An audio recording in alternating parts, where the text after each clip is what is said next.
everybody. Welcome to LA Spectacular with Norma V, and I am so excited that we have a great guest tonight.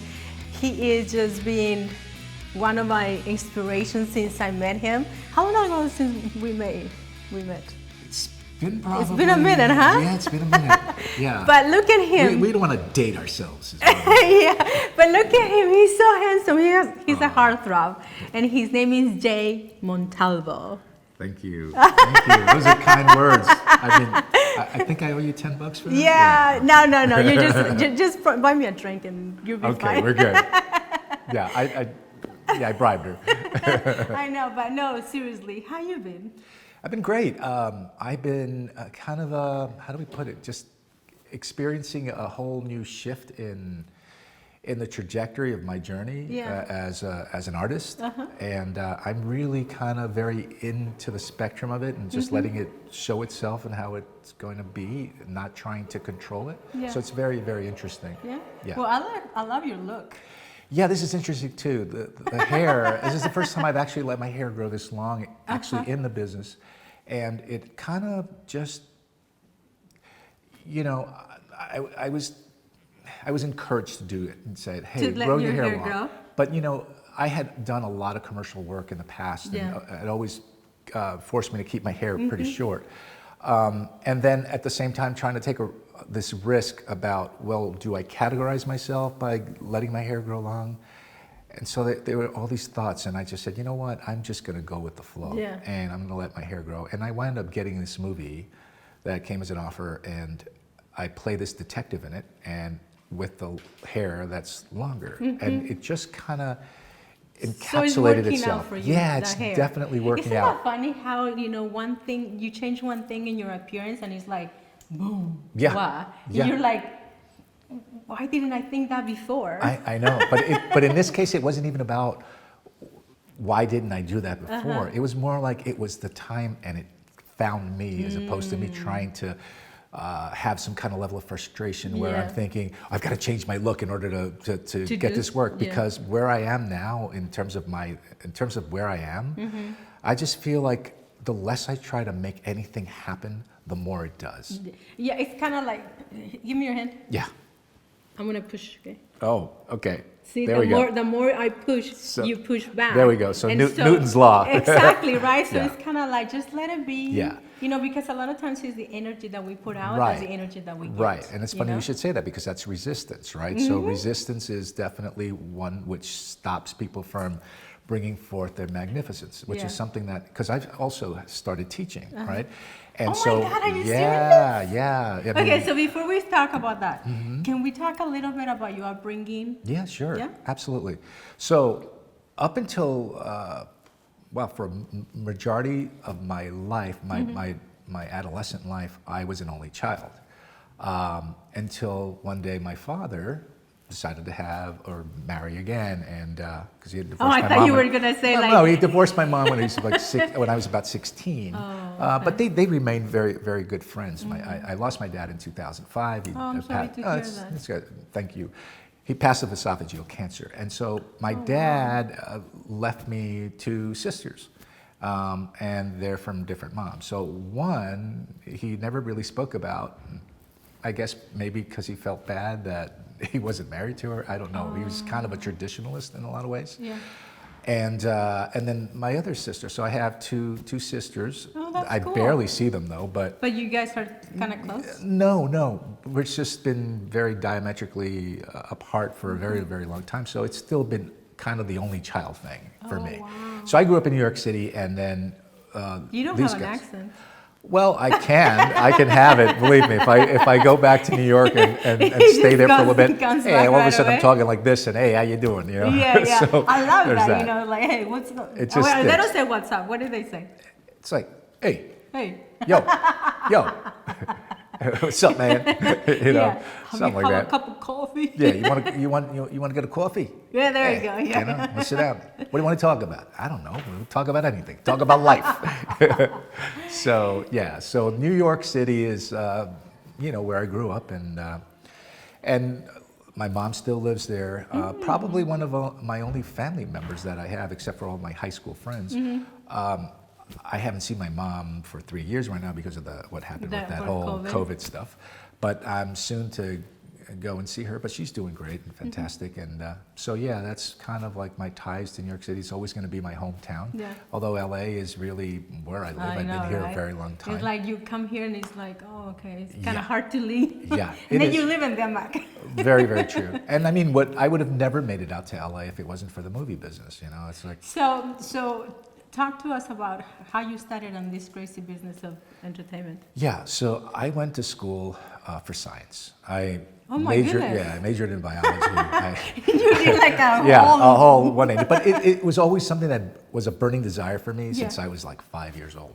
And I always pretended as a kid to be a director, an actor, producer. I guess I didn't know at the time what a producer was. But I would always direct my friends and say, we do these scenes. It's like, okay, you're going to play this guy, you're going to do this. And that kind of like how, especially during the summers when school is out, would entertain ourselves, right? And so I had this passion for it, and I would do high school plays and stuff like that. And I just kind of was enamored with it. But I always had in the back of my mind, because my father would always say, oh, that's not something you want to do. You want to be a doctor. So in my head, I was going to become, a physician.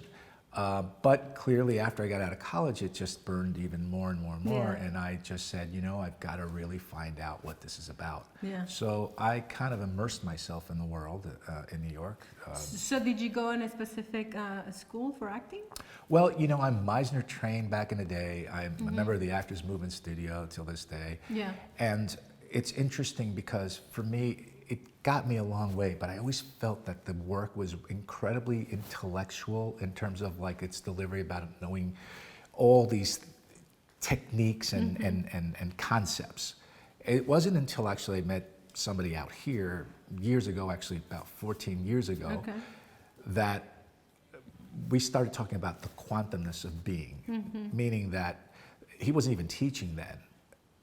When he started to teach, he kind of became my coach in a lot of ways. And I started to see that the approach to the work is really not about doing anything. It's really about what we're doing right now. And how do we get to that particular perspective of actually just letting the exploration of being through the given moment happen without all the intellectual stuff. And that just came with the simplicity of saying, I don't have to be good, I don't have to do anything, and I don't have to please anyone. Because the minute you give up all of that, you start to let go of the resistance that comes up from the subconscious dad. Because although we as artists want to be seen, the minute a camera goes on or somebody's watching, you become that introspective, the ego comes in and says, no, we don't want to go there, or we don't want to feel the pain. And if I'm really with you and I'm really truly listening, I'm watching everything that you're doing. Because in real life, right, it's called third dimension, the illusion of the reality, we're very triggered all the time. Somebody passes by you and cuts you off, immediately you're responding, right? So where's that work outside of the technical delivery? And that's the way where I feel like for me, it's liberating. I just show up and I'm there, and I don't have to do a damn thing. You know why? Because I am who I am, and I understand who I am. And therefore, the reason why you're paying me the big bucks is to show you who I am. And that's the thing. Bravo, bravo. I think it's just, because, it takes a lot of time to get where you are now. Well, yes. I think look, for some people, the trajectory is very quick. I think sustainability is something that you have to understand in terms of the experience of the third dimension, which I call this is life and its illusion. But it's more than that. It's actually allowing the frequencies that are beyond you. In other words, that which makes you who you are in your body, because your body is not who you are, truly. It's beyond that. It's something that activates you, activates us all, a oneness that has that. And that power is what makes you this magnificent human being. And there is no other thing to do in this life while you're here in your body for one time only than to experience it in the most fullest way you can. You are absolutely amazing as a person, everyone out there. But it's when you start to reduce everything through concepts and institutionalization that you already become an operator in a third dimension. And that third dimension then becomes like, you think you're that smart, but you're really, truly not. So it's about the experience. And that's kind of where I am in terms of being me, I suppose. Yeah. So I was doing my research, and then I came across your reel. And so I saw like a lot of stuff with you and other actors. Can you talk a little bit of the work that you have done, and what was the pivotal point where you were like, wow, I'm working with this person and I want to be where they are? Well, it's interesting that you would say that, or ask me that question. So when I moved out here from New York, it was kind of a very difficult transition for me. I didn't know anyone, and my agent in New York said, don't go to LA until you have a show or something. It'll be really, really difficult, but I didn't listen. I just kind of said, I have to find my way. And I'm glad I did, actually, because I actually walked into talent agencies and put down my headshot. This is my headshot, and I was dressed well, and they would like, oh, who are you? I'd say, well, so-and-so and so-and-so, and I would, say names, stuff like that, and they'd, I got somebody who called me back, right? And I won't mention names because I don't have their permission to do so, but I got my first agent, and my first agent is actually a huge manager in Hollywood now. Are you still with that person? No. Since then, we're still friends though, but I've been with many, many different people. So it just hit me. It took me a while. I auditioned a lot, and for some big things. And it wasn't until a movie called Get Shorty, which took me like being here in LA for 4.5 years, and I finally got a little break. I mean, it was a nice role, based on where I was. I didn't really have that many credits, but it was an opportunity to be in a movie that till this day, I mean, I watch it and it's a joy to watch. And then things kind of started to move along. I started to do sitcoms. Now you were also a soap opera star. I've been on General Hospital. I was recently on Young and the Restless as a patriarch with Jordi Villasuso and Sasha Calle, who's now Supergirl. And he's moving on to other things as well. But the people I got to meet, it's a pleasure. To your question, or to your thing, it's kind of mind-blowing to actually work with these folks that you've watched on TV and you go, wow, here they are, and I'm actually experiencing this so-called illusion that's really kind of appearing as real right now. And that's exciting in a lot of ways. And I'll tell you, for people who are doing soaps, I have a lot of respect for them. A lot of people poo-poo. It's an everyday thing, and some of them are pulling 40 to 60 pages in a day. That's a lot. And you get 1 or 2 takes. I mean, the only reason you're going to get another take is because there's a technical problem. But if you don't know your lines, you're in trouble. And with that, how can you even connect to the other person? So funny. I know, So those soaps, and there's been a lot of independent movies, a lot of television. I recently just got back from Louisiana. I know, because I called you before. But it's a new show. It'll be out in Disney Plus. Cool. And one of the people who are the stars of the show is Catherine Zeta-Jones. And that's interesting for me to work with folks. I'm never really starstruck, to be honest with you. I just have an immense respect for people who do their craft and show up authentically. That to me is more important than to to be around. It's because end of the day, you're a human being. Exactly. Yeah. So it's like we have to go to the bathroom. We're hungry. Exactly. We get tired. We get sleepy. Exactly. We get sad. Absolutely. We fall in love. We do. fall out of love. A whole lot. And laughter is joy. It really is. Right? I mean, there's nothing better than to laugh. Yeah. I mean, a good cry is good as well, but laughing just opens up so many channels. When you're, I don't say in sadness, but I'm saying in anger, anger seems to kind of reduce you to a very small place in your existence. And it's not good for you anyways, because that's why you get sick. That's right. Absolutely. That's why so many people are sick Absolutely. because they're so angry all the time. Absolutely. I mean, we could go down that rabbit hole, but I don't think we have enough time. But okay, so you worked a lot in TV and then you started doing movies. So Yes. which one is the what you prefer? You prefer TV or movies? Honestly, I love movies. They're a different animal, but I love movies because with movies, you get an opportunity to take your time in a lot of ways. What I mean by that is when there's a scene going on, it's really more about the exploration. Where television has a dynamic to its scheduling. It was so quickly, right? Yeah, and it's very particular to move on. Fast-paced. And you have to sell it, whatever it is you're selling. However, the approach shouldn't be any different. It should be the same. And that means that you have to... You mean like the preparation that you Yes, have because before you it's even get really to more set? about, it's because it's always about the exploration. And if you can bring that to television, it's wonderful. It makes for better television. Now, what's happening now in streaming is kind of the hybrid, which is kind of like shooting a movie in a lot of ways. And I really enjoy that part of it because there's also that, there's a lot of times, like procedural's probably my least favorite because it's always like every time you go in to read, it's more like, can you just pick up the cue? And nobody's really listening to what you're doing.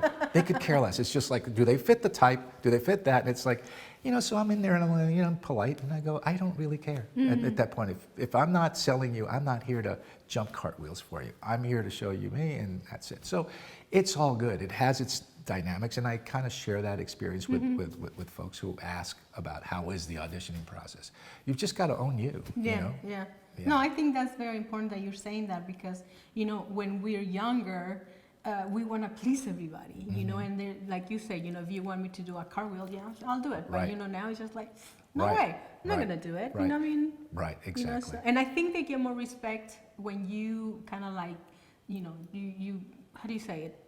Put your ground or how Put your feet down on the ground. Yeah, put your feet down and say, or your foot down and say, no, you know what? I'm not going to do that. So either you like me or you don't like me, or right. And I think and I don't not to be misunderstood. I don't think that's from a place of arrogance because there are people who are arrogant, and arrogance is really coming from a fearful place in terms of ego.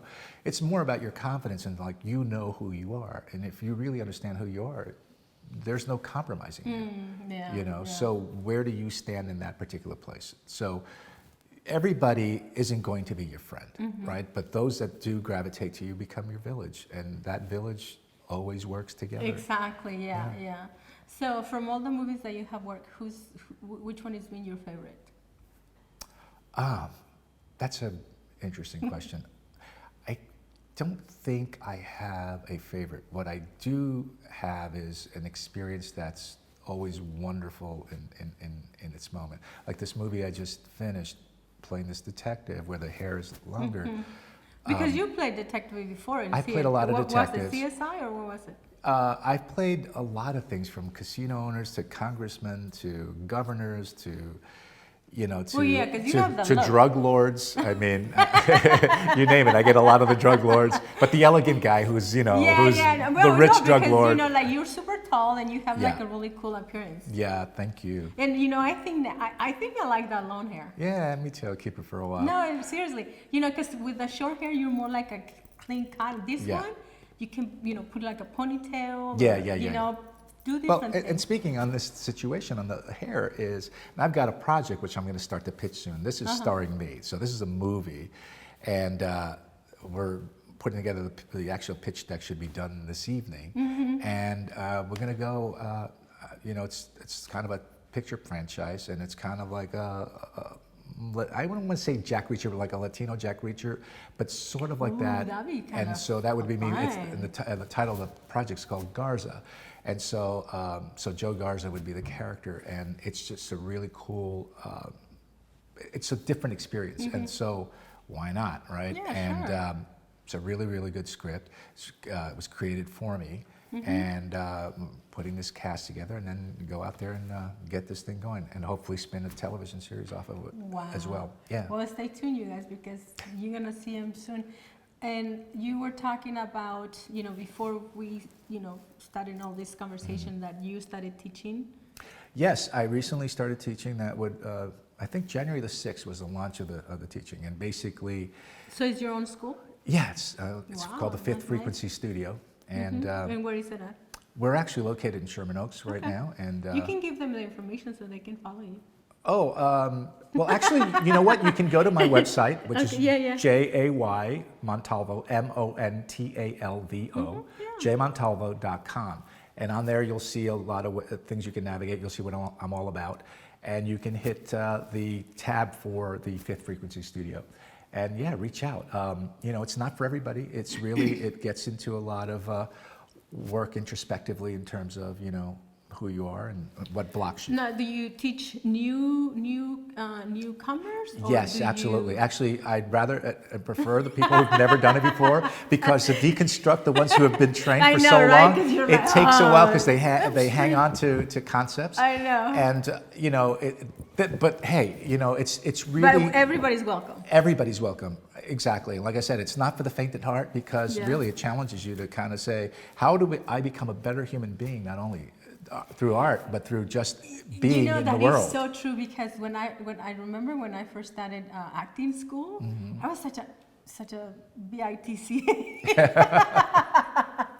I was just like, you know, I had like a chip on my shoulder, you know, and then I went to school, and you have to be so humble, you know, you have to be so... Right, but the humility comes from a place of really, from power, really, because once you're humble, really, is because you know you don't have to be anything but you, you know, and that's self-love, because to really, truly love yourself is the wonderful experience of propelling kindness out to the world. You know, that is so awesome that you're saying that, because especially right now that we're going through so many changes, I think loving ourselves is so great to do, because, you know, sometimes we don't, you know, and when we don't love ourselves, it's just kind of like you're just going through the motions. Absolutely. But then when you love yourself and you say, you know what, I'm going to put myself first, and then you become a better human being, not only for yourself, but, you know, for the people that are around you. Yes. So your awareness grows. You're aware of the concepts.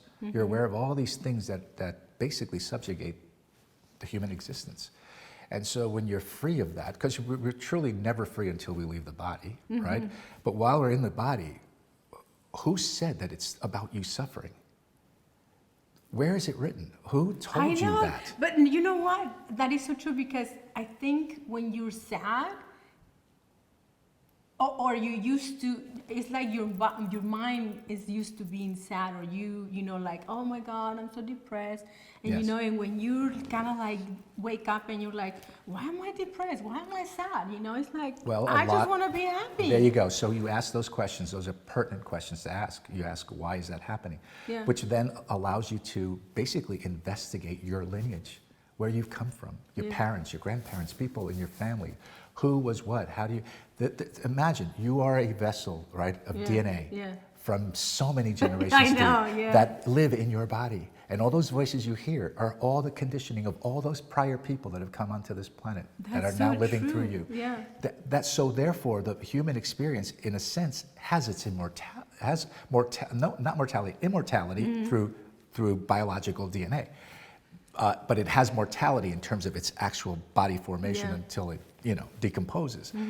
But beyond that, what brings in that special magic of who you are is unexplainable. It comes from someplace, and most people want to define it because they need to know. But in order to know, you have to kind of be okay with not knowing. Exactly. So that's kind of that. And so that world you bring into both. And so to the artist, I say, who comes and works with me, because I'm not teaching them anything, I'm just showing them how to get out of their way.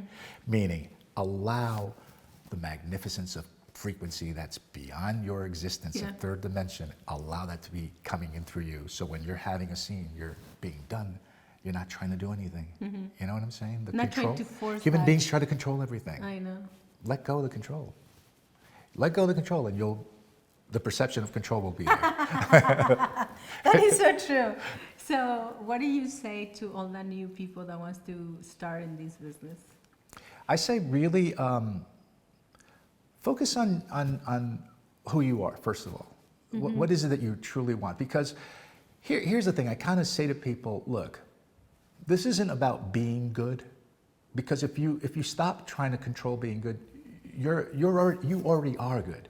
It's just how you let it out. So be very, very cognizant and be very aware of how amazing you are, right? So to allow that is kind of like to understand that things don't happen when you want them to happen, right? So for example, if you say, well, I'm going to be an actor and I'm going to give myself 5 years. If it doesn't happen in 5 years, then I'm going to do something else. Well, really, truly, there is no passion behind it.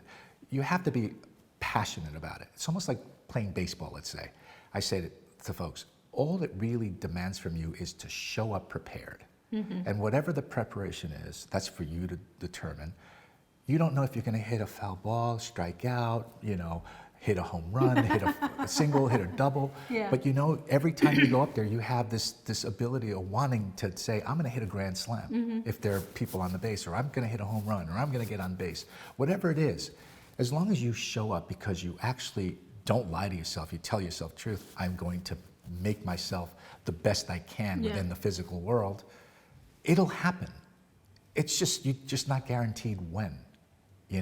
And if, let's just say you go through your whole journey and say, well, I got to be an old person and still it didn't happen, and then all of a sudden tomorrow you leave this earth. Well, as that saying goes, you die trying, right? I don't want to sound gross here, but you never let go of the passion. So you have to really, truly want to have that desire and ask yourself truthfully, what for? What is it that you really want out of it? So I have a weird question because the last time I saw you, we were at the Christmas party. Remember at the Vault? Yes. And you mentioned something. You said something that I was just kind of like, wow, I thought that you were going to quit then because you were very disappointed of the whole situation with the industry. I was probably venting. See, there's another thing I explained. There's venting and there's complaining. You're not allowed. You're not allowed to complain. Yeah. When you vent, you're actually showing up to the game. You just say, I hit a foul ball. Yeah. So it may be a moment of frustration, which I say, do not resist anything. You're allowed to express it because people are afraid to express themselves sometimes because they want to. Other people might judge them as a result. But there's a difference. There are people who complain all the time. The complainers are the ones who do nothing. And want a different. Did you hear that, complainers? Complainers do nothing. They just expect it. They have an expectation attached to it, and when the expectation doesn't meet what they're wanting, then there's a huge problem that happens. When you vent in a lot of ways, and you can say, well, it's two of the same things. But in the way, hear me out. When you vent, it's like, okay, like I said, I hit the foul ball. I wanted to hit a single, but it didn't happen. But I was prepared. I showed up. And sometimes it doesn't go your way. Yeah. And you're allowed to say, hey, this is the state I'm in at this particular point. Yeah. But the moment you acknowledge that and not resist it is when you're ready to move past it. And that's kind of thing, because you're perfectly imperfect. So, Perfectly imperfect. Yeah, that you're perfectly so imperfect. Great. Right? So, because, just talking to you right now, you're like a totally different Jay. Well, I've always been this guy. It's just, you just happened to get me that day, and that's like, what do you think of the business? Probably because I had probably auditioned for, 30, 40 different things, and it just wasn't happening. It's like, hey, what am I, chopped meat? But, it just goes with the territory. So you're asking me that question. Yeah. You have to have perseverance, and you have to have patience, without a doubt. Yeah. And that patience, like they say, it's a virtue. It's a journey. It really is. But more so, it's an experience. Yeah. And enjoy the ride, because, sometimes I say, what if it's just a one-day continuum? We think it's 365 days a year, but maybe it's just one day continuously until you shut your eyes and you're not in the body anymore. I don't know. That's for another conversation. No, I mean, I think it's just awesome that, that you have all these new experiences with your school and, and all this work that you've been doing. And I'm just so happy for you. Thank you. Yeah. It's really kind of you. Thank you. No, seriously. Thank you for having me, actually. No, I mean, that I always wanted to have you, but you were busy with your movie. Yeah, well, which is nice great. To be busy, right? Yeah, of course. Yeah, yeah, and hopefully busier. No, but because you know what? When I first started the show, and I was talking to producer Whitman, it's like, okay, what am I gonna talk about? And you Yeah. know, and he was just like an inspiration. You know, we just want to inspire people. Yeah. You know, and so that's why we're like no gossiping. You know, we Yeah. don't want that because we have a ton of that already. Yeah, exactly. You know, so we want to showcase you. Yeah. And showcase what Thank you you. have done, and Thank you. you know, and so people can see. And the thing is, you know, it's like people can see a brown person like you and I. Yes. You know. Yes. That, It's yes. a long time coming. Right? Yes. Right? Yes. And you know, it's funny when you say Right. that, because early on in my career, I used to hear a lot of people tell me, you know, we don't know where to put you, you know, you're a man of color and you kind of fall in the leading man category, but, you know, that place is kind of an occupied space. And I got caught up in that whole narrative. Uh-huh. And constantly going, you know, it's not fair. It's like, at this point, you ask me that question, I don't care. Yeah, exactly. I don't care. Yeah. People, look, there's this whole so-called woke thing, and people are accusing other people of being racist. And I think you have to kind of understand that there's, first of all, before you can go to that particular perspective, I don't mean to get political here, but you have to understand that most people are guilty of cultural relativism. That is so true. And, you know, they do stuff out of ignorance. And they don't know any better until somebody either awakens them to it, or they learn on their own, or they find something that makes them look at things a little differently. Yeah. And I think in and of itself, the industry just moves along like a well-oiled machine, and it does what it does. And Yeah. you know, most of the time, people of brown color watch everything that Hollywood puts out anyway. So I go, you know, so you have to kind of make your own strides, you make your own projects, and the people that you meet, you try to get them to create your village. And once you do, then, you know, you become another voice. And as these voices become larger and larger, there's a collective that happens. Yeah. And I think, look, it definitely, has it been fair? No, but life isn't fair, right? In the sense of the perspective of its concept. I think that when you liberate yourself from that, you get to experience how to do the thing that's going to change, and it may take a very long time. And I think that there have been people way before me who have opened those doors in a lot of ways, and now it's starting to kind of, you know, reciprocate it onto itself. It's starting to show itself, and I think that right now there's a lot more opportunity for people who are this kind of color and getting into the business really young, and you know, they're going to have an experience that's different. And listen, for me, I've had a fantastic journey with this. I think I bumped the mic.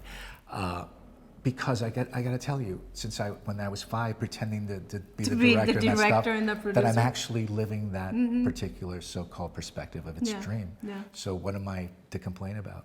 That I'm not a big star? But you are. But in a sense, who knows? Whatever. It's a perception. All I have to say is that in my situation and where I am and where I've come in my journey, I'm incredibly successful. And if I don't wake up tomorrow, it's been amazing. And that's the thing. It's just the gratitude of every little perspective, every little thing that you experience in your life.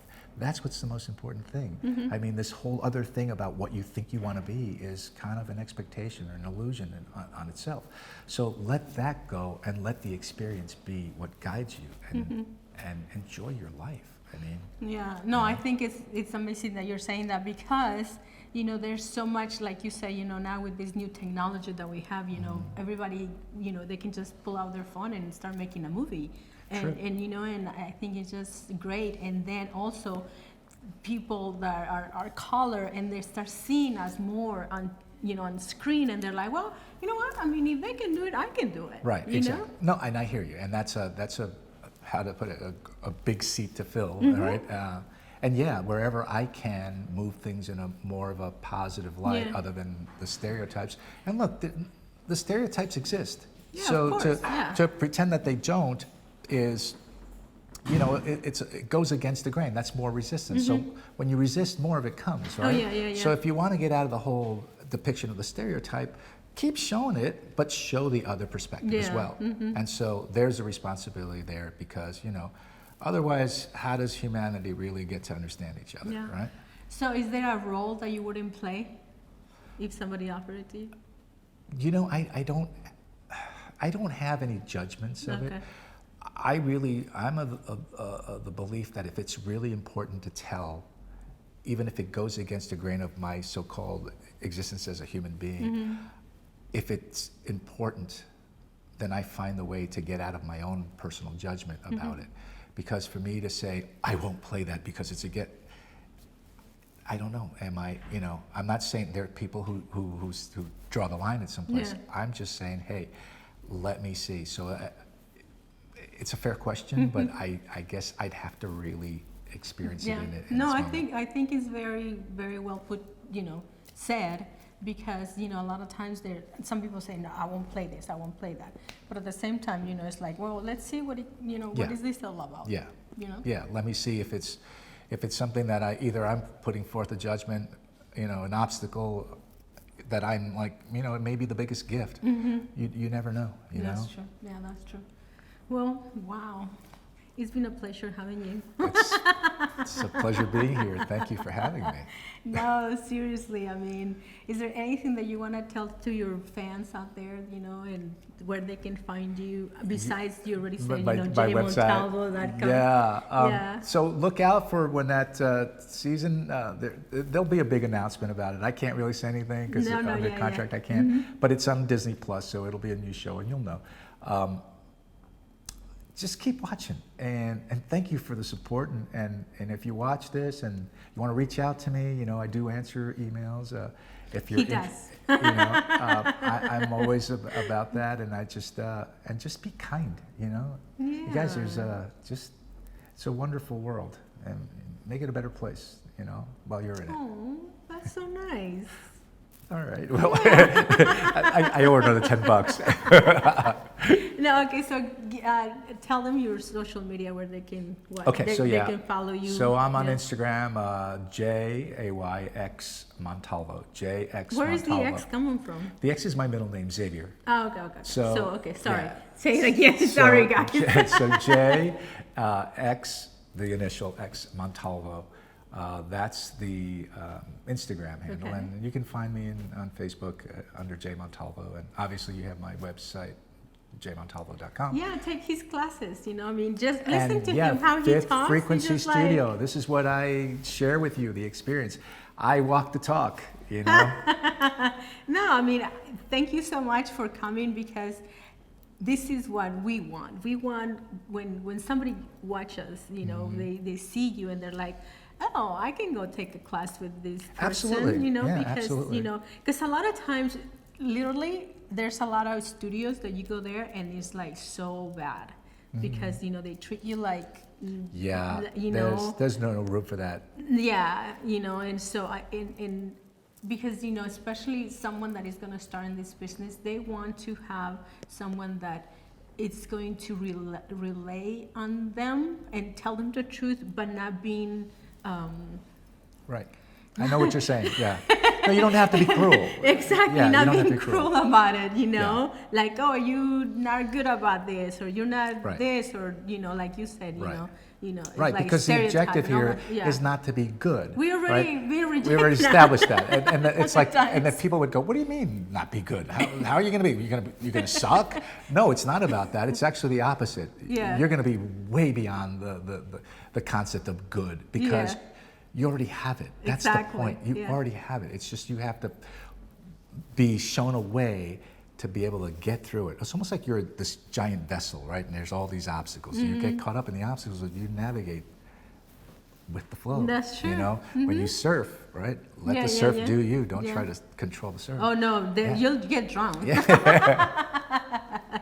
Well, thank you very much for being pleasure. here with Thank us you, again, and I really appreciate it. And please follow him on his social media and like this video and share it, because the more you like it, the more you share it, the more we grow, and the more we can share the good news from all these wonderful actors that are, they come here and we don't pay them, they just come here as a Wait a guest. minute, you said it was $100,000.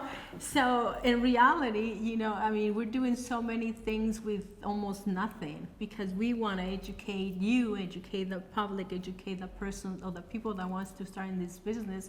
And he is such a great example for you guys to follow him. And if you guys want some classes, go take the classes with him. you know? There you go. Wow. She's my PR person. No, I mean, I just known you for so long. No, I really thank you for that. And you know what? Your boy should definitely come experience that with, because I'll tell him. Yeah, absolutely. Yeah, I was hoping I'd see him here today. I know. Yeah. Yeah, I know. Yeah. But thank you so much. I really appreciate you being here. My pleasure. Oh, and, thank you. And so we'll see you next time. I'm your host, Norma Vocal, and love you.